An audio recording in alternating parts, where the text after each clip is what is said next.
paano ang asawa ko, Kuya Elmer? Hanggang kailan natin to gagawin? Hanggang kailan natin to itatago? Hindi ko alam, Lynn. Hanggat gusto mo. Masaya ka naman, di ba? Tsaka lagi namang wala ang mister mo. Minsan gabi na akong umuuwi, kaya hindi niya tayo mahalata. Basta't mag-iingat lamang tayo kapag nakikita tayong dalawa. Hindi ko akalain na darating ako sa puntong ganito.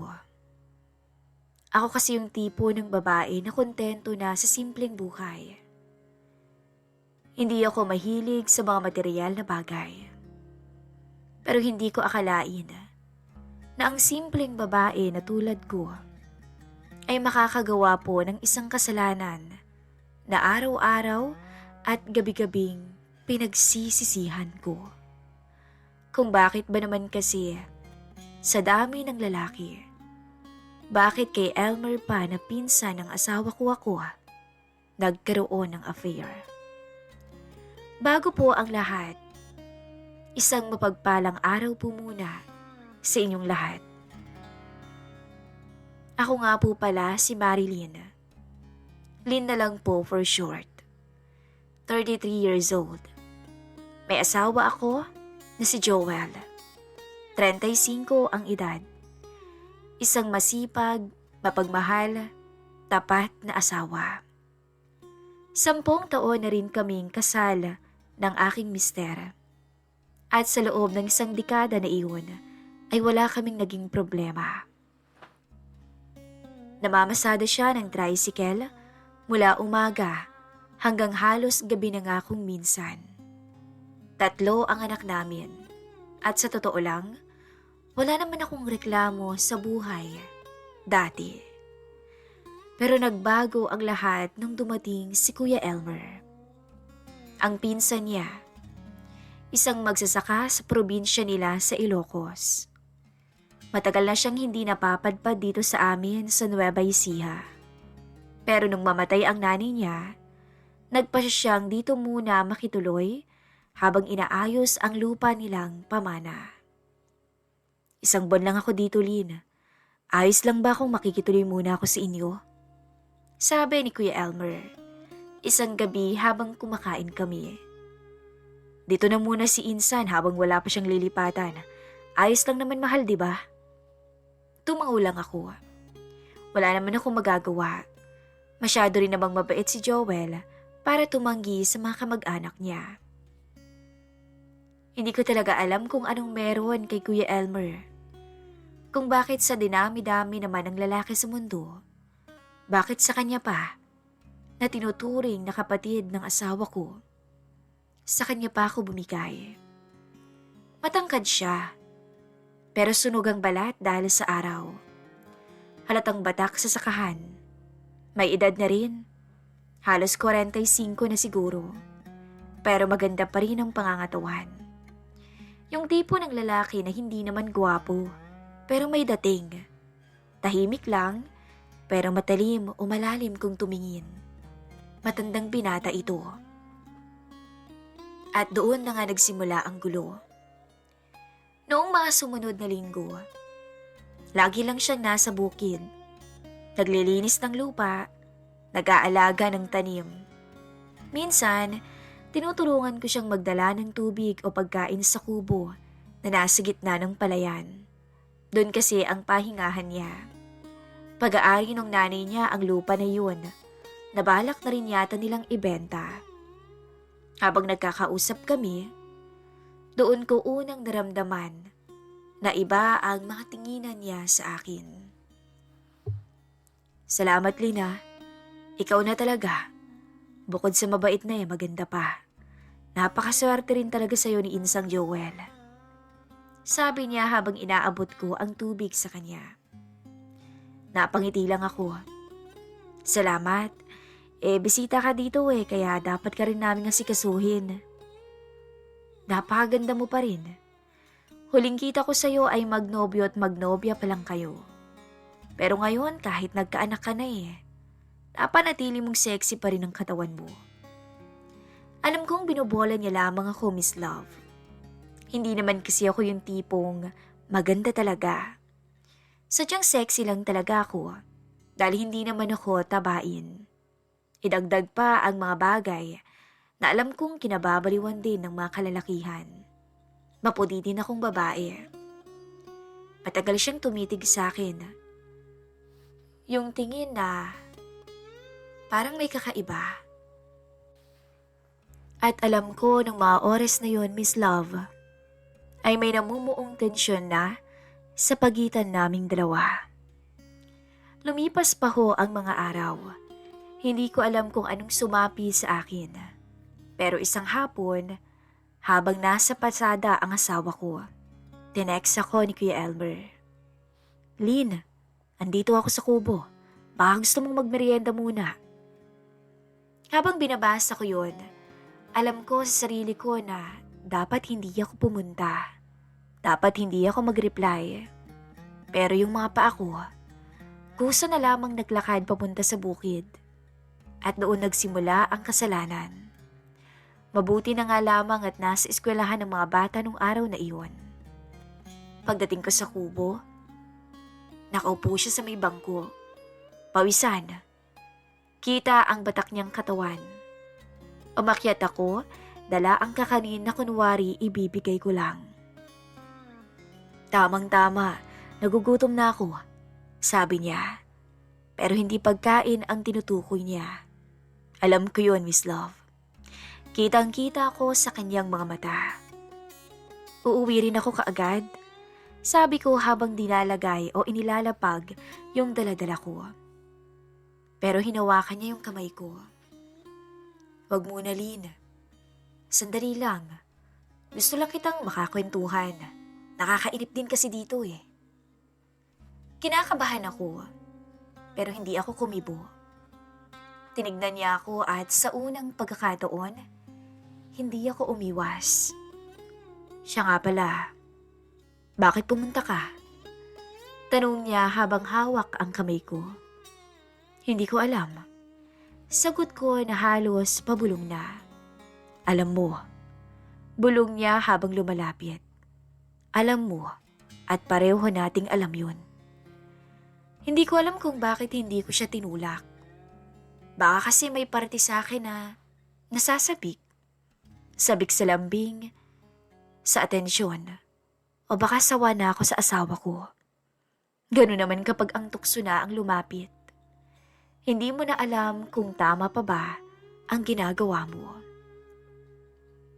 At bago ko pa mapigilan ang sarili ko, nakalapat na ang labi ni Kuya Elmer sa akin. Mainit ang halik niya. Walang alinlangan. Tila ba kay tagal niyang hinintay yun. At hindi ko alam kung anong espiritu ang dumapo sa akin. Pero tumugon ho ako. Naghinang ang labi namin sa gitna ng katahimikan ng bukid.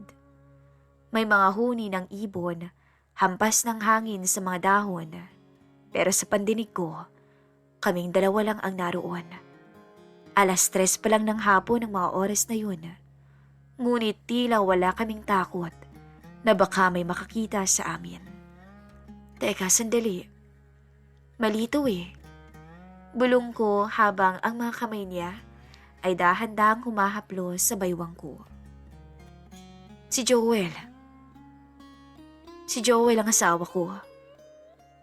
Wala si Joel. Hindi ba't lagi naman siyang wala?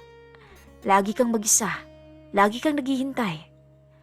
Alam ko, nararamdaman ko na kulang ka sa saya, Lynn. Kaya andito ako para punan ng pangangailangan mo. Akong bahala sa'yo. Ibibigay ko sa'yo gabi-gabi ang mga bagay na magpapasaya sa'yo. Ilang minuto pa noon ang lumipas. Tuluyan akong sumuko. Nasa banig na kami, sa loob ng kubo. At doon tuluyang naganap ang isang kasalanan. Kasalanan na akala ko isang beses lang. Pero nagpatuloy. Nagtuloy-tuloy na kahit sa bahay ay nagagawa na naming punan ang makamundong pagnanasa namin. Na kahit tulog at nag-inuman sila ng asawa ko, ay sasamantalin ni Elmer ang pagkakataon. Matagal na kitang pinagmamasdan, Lynn. Bulong ni Elmer. Tuwing nakikita kitang naglalaba o nagluluto, gustong gusto kitang pagmasdan. Baliw ka na. Baliw? Baliw ako sa'yo. Malito, alam mo yan. Pero masarap naman, di ba? Hindi mo mapipigilan ang sarili mo, Lynn. Dahil nagawa mo na. Kahit mali, uulit-ulitin mo na yan. Hindi ako sumagot. Pagkatapos noon, ilang minuto kaming tahimik. Nakahiga sa banig, nakatanaw sa bubong ng kubo. Anong gagawin natin? Tanong ko ng halos pabulong. E di tuloy natin. Hanggat kaya. Pero paano ang asawa ko? Tayo lang naman ang nakakaalam, di ba? Gusto mo rin naman. At masaya ka naman. Tumahimik ulit ako. May guilt sa puso ko. Pero may kiliti rin. Ilang taon na rin akong walang ganitong nararamdaman. At doon na nga nagsimula ang lahat, Miss Love. Sa tuwing nasa pasada si Joel, sumasalisi si Kuya Elmer. Sa tuwing abala ang mga bata, nagkikita kami sa may kubo. At sa bawat gabi, bit-bit ko ang aking kasalanan. Hanggang kailan? Hindi ko rin alam. Pero sa ngayon, ang tangi ko lang alam. Gusto ko ang nangyayari at nasasabik ako. Palagi. Mali na kong mali. Pero sa bawat haplos na Elmer, tila ba nakakalimot ako sa kung ano ba ang tama at mali. Simula nung mangyari yun sa amin ni Elmer sa kubo, halos gabi-gabi ko na siyang iniisip. Isang linggo pa nga lang mula nung una kaming magkasala, pero 3 beses na akong pumunta sa kubo habang nasa pasada ang asawa ko. Huwag ka munang lalabas, ha? Sabi ko sa panganay ko isang hapon. Dito ka muna, okay? May gagawin lang ako sandali sa bukid. Sandali lang to. Opo, Nay. Takbo agad ako noon. Naka-jacket at may bit-bit na lalagyan ng tubig. Para kunyari, may dinadalhan lang. Pero iba ang bit-bit kong hangarin. Pagdating ko sa may kubo, naroon na siya. Nakatayo sa may labas, nakasombrero at para bang matagal lang naghihintay. Akala ko di ka na darating eh. Sabi niya na medyo seryoso. E paano ko hindi dadating? Eh ikaw tong nagpapagulo ng damdamin ko eh. Ngumisi ito. Tara na nga. Pag-akyat pa lang namin sa kubo, nagsimula na agad ang mga halik na bawal. Bawal na hindi lang sa mata ng asawa ko, kundi bawal sa mata ng lahat. Isang nakakahiyang babae na hindi makontento sa asawa. Malandi na haliparot pa. Alam kong yan ang mga iniisip ninyo. Kaya naman nakahanda ako sa mga komentong mababasa ko once na maeri na ang kwento kong ito. Mainit ang paligid. Mainit ang hangin. Pero mas lalong mainit ang kasalanan naming ginagawa. Habang nakahiga kami, ramdam ko ang bawat pintig ng puso ko. At sa bawat halik niya, parang nawawala ang konsensyang nararamdaman ko. Pero may parte pa rin sa akin na kinakabahan. Paano kung may makakita? Paano kung malaman ni Joel? Pagkatapos naming magtampisaw sa isang kasalanan, muli ay tahimik kaming dalawa. Hanggang kailan natin to gagawin? Tanong ko nung hindi na ulit ako makatiis. Kasi ayan na naman ang konsensya. Hanggat hindi ka nagsasawa, hanggat gusto mo. Pero, paano si Joel? Si Joel, lagi namang wala yun eh. Halos hindi ka na nga nilalambing, diba? Hindi ako sumagot. Tama siya. Matagal na rin kasing walang nangyayari sa amin ng asawa ko. Unti-unting nawala dahil nga pagod siya sa trabaho niya. Pagod siyang mamasada, pati na rin sa mga problema namin. Pero alam mo, hindi ko alam na kaya ko palang humanap ng lambing sa iba. Gayong ang hangarin lang naman ng asawa ko ay mapakain kami sa araw-araw. Ganun ba ako karupok? Para pumatol agad sa iba sa napakaliit lamang na dahilan? Nalilito ako. Nahihirapan akong magdesisyon. Alam kong mali, maling-mali ang ginagawa ko. Tumagilid ako at tiningnan si Elmer. May nararamdaman ka ba talaga sa akin? Tanong ko. Tumitig siya. Yung tipong seryoso. Lynn, hindi na to basta init lang. Lagi kitang iniisip. Pag hindi kita nakikita sa loob ng isang araw, namimiss kita. Kumabog ang dibdib ko. Hindi ko alam kung kilig ba yun o takot. Pero kinabukasan, nagbago ang takbo ng kwento namin. Dumating ang asawa ko ng maaga mula pasada. Pawis na pawis at galit ang mukha. May nagsumbong sa akin. Bungad niya. Natigilan ako. Sinong nagsumbong? May nakakita raw sa'yo kahapon. Pumunta ka sa may kubo. Tapos si Kuya Elmer nandun din. Nanlalambot ang mga tuhod ko. Para akong binuhusan ng malamig na tubig. Anong ginawa niyo dun, Lynn? Naghatid lang ako ng tubig. Wala lang yun. Pero halata akong hindi siya naniniwala. Tumalikod siya. Hindi na nagsalita pa. At doon ako nagsimulang matakot. Hindi pa siya sigurado. Wala pa siyang ebidensya.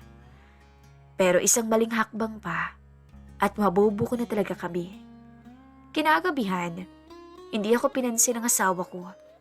Hindi niya ako kinausap. Tila malayo ang loob niya. At alam kong nagtatampo siya. Palihim akong kinausap ni Elmer.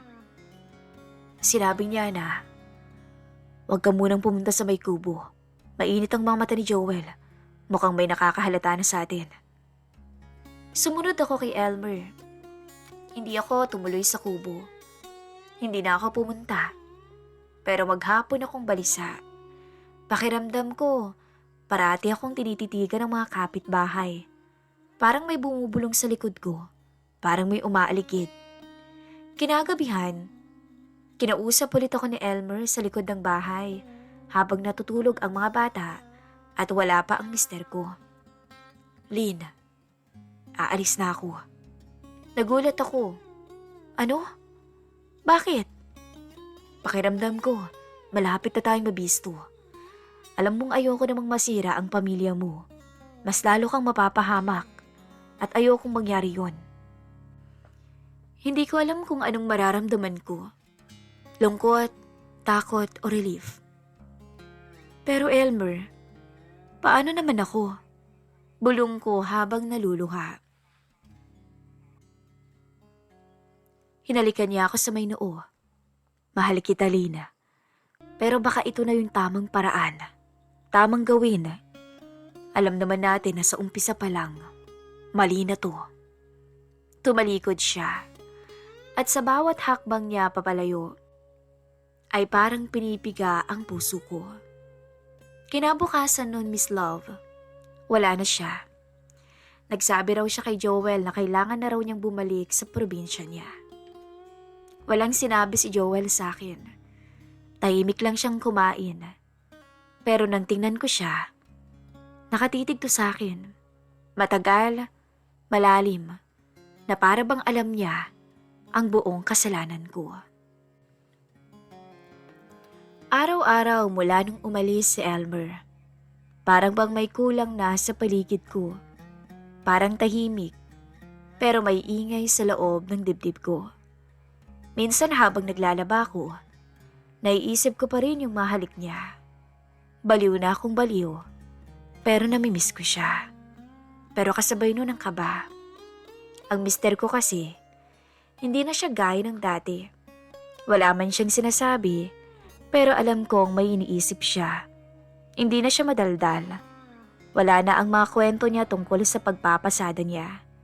Tahimik siya. Ramdam ko ang bigat kapag magkasama kami sa bahay. Isang gabi, habang nakahiga kami, bigla siyang nagsalita. "May sikreto ka ba na tinatago sa akin?" Natigilan ako sa tanong niya. Nanuyo ang lalamunan ko. Bakit mo naman nasabi yan? Pilit kong pakalma o pinakalma ang boses ko. Wala lang. Pakiramdam ko lang. Iba ka na eh. Ibang-iba na. Ngumiti ako. Kunwari inosente. Stress lang yan. Sabi ko sa kanya. Hindi siya sumagot. Tumalikod siya. At ako, nakaramdam ng matinding guilt. Pero wala na si Elmer. Wala na. Tapos na. Pero ang akala kong tapos na, ay meron pa pala. Isang umaga habang nag-aayos ako ng sinampay, may dumating na bisita. Magandang umaga ho. Dito po ba nakatira si Kuya Joel? Tanong ng isang babae na hinahanap ang asawa ko. Nagulat ako. Babaeng nakapantalon, maputi, parang taga-syudad. Pero sa likod ng ngiti niya may tensyon.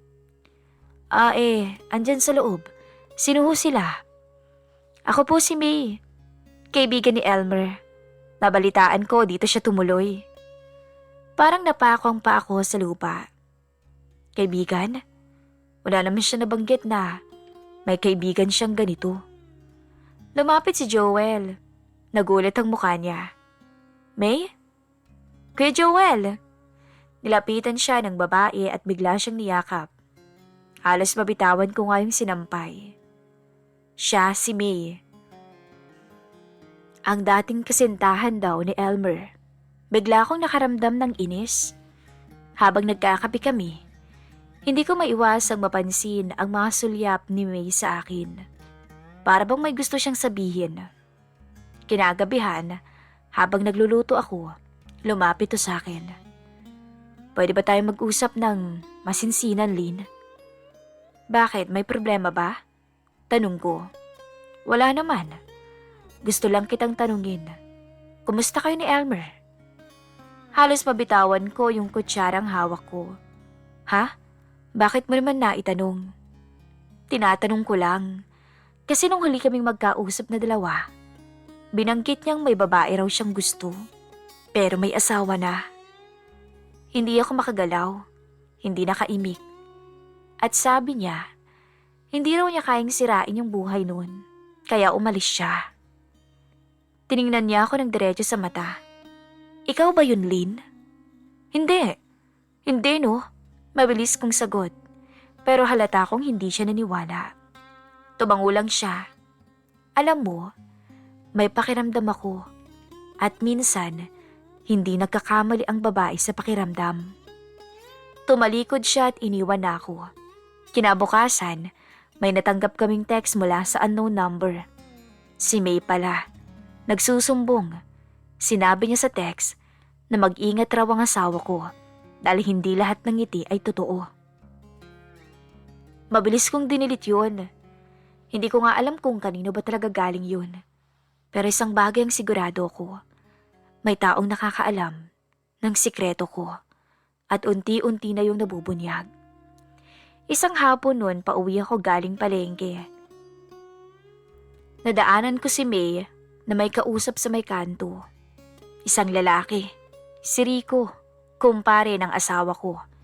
Isa sa mga lalaking madaldal sa aming lugar. Kalalaking tao ay napakachismoso. Lumingon si May at ngumiti sa akin. Malamang sa malamang, kinukwento na niya ako. Bulong ko sa isip ko. Kinagabihan, biglang bumungad si Joel habang naliligo ako. Lynn, lumabas ka nga. Nagmamadali naman ako magbihis. Paglabas ko, may hawak siyang cellphone. Nag-text si Elmer. Natigilan ako bigla. Ha? Gusto raw niyang humingi ng tawad. At gusto raw akong kausapin. Bumilis ang tibok ng puso ko. Ano pang sabi? Anong sabi mo? Sabi ko magkita kami bukas. Saan? Antayin daw niya ako sa may kubo. Natakot ako bigla. Sa kubo?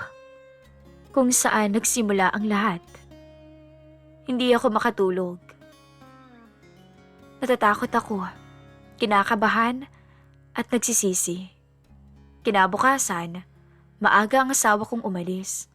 Wala siyang sinabi kung saan pupunta. Pero alam ko, pupunta siya sa may kubo. Sa lugar kung saan ako unang nagkasala.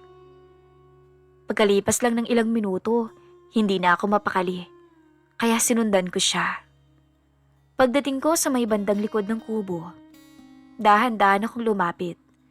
At mula sa gilid, tanaw ko ang mister ko. Maya-maya dumating na si Elmer. Ang dating tahimik kong kaluguyo, tila wala nang dating at tikas. Mukhang pagod at mabigat ang loob. Nagtago ako sa likod ng puno, na nilalamig o nanlalamig ang mga kamay. Nagsalita ang asawa ko. Gusto ko malaman ng totoo. Sa dami ng chismis, bulong-bulungan, at sulyapan ng mga tao sa paligid, ayoko nang magduda. Aminin mo na. Tahimik si Elmer. Wala akong ebidensya. Wala akong nahuling mensahe. Wala akong litrato. Wala akong patunay. Pero ang pakiramdam ko, hindi ako nagkakamali. Sorry, Insan. Pasensya ka na talaga, Joel. Muntik na akong mapaupo sa sinabi ni Elmer. Ilang beses? Ilang beses, Elmer? 3, 4. Hindi ko na rin mabilang eh. Pero tapos na yung Joel. Ako nang umalis para hindi na lumala pa. Tumayo si Joel. Nanginginig ang balikat. Alam mo ba kung gaano ako nagtatrabaho para sa kanila? Tapos habang namamasada ako, kayo nasa kubo, nagtitikiman, hindi ka na nahiya sa akin. Mali kami, oo. Pero, hindi lang ako ang dapat mong tanungin. Tanungin mo rin ang asawa mo. Tumigil si Joel. Celine? Elmer. Sigaw ko sabay labas mula sa likod ng puno. Tama na yan. Ako na magsasabi sa asawa ko. Pareho silang nagulat sa biglaan kong paglitaw. Totoo nga lahat. May nangyari nga sa amin ni Elmer. Pero hindi ko yun pinlano. Hindi ko ginusto. Nung una. Lumapit ako. Tumutulo ang luha ko habang nagsasalita. Nagkamali ako, Joel. Naging mahina ako. Tahimik lamang ang asawa ko. Pero nanginginig ang panga niya. Halatang pinipigil ang galit. Anong akala niyo sa akin? Tanga? Gago? Akala niyo ba hindi ko nararamdaman lahat? Lumapit ako at lumuhod sa harapan ng asawa ko, Miss Love. Patawarin mo ako, Joel. Alam kong hindi madali. Hindi ko hinihingi na kalimutan mo agad. Pero sana, bigyan mo pa ako ng pagkakataon para sa mga anak natin. Si Elmer tahimik lang. Tumingin kay Joel tapos yumuko. Aalis na ako. Uuwi na ako, Joel. At hindi na ako babalik. Patawarin mo ako. Patawarin mo kami. Tuluyan siyang tumalikod. Wala nang lingon, wala nang salita. Pagka-uwi naming mag-asawa, tahimik lamang si Joel. At hanggang ngayon, Miss Love, nananatiling tahimik ang buong bahay. Walang saya, walang sigla. Araw-araw, gabi-gabi akong nagdudusa. Hindi ko alam kung hanggang kailan. Kaya naman ako nagsulat dito para humingi ng payo. Paano ko ba hihingin ang kapatawaran ng asawa ko? Bawat gabi, pinapanalangin ko na sana ang natitirang buo sa amin ay hindi na tuluyang masira pa. Maraming salamat po sa pag-ere ng aking kwento. Nagmamahal, Lina.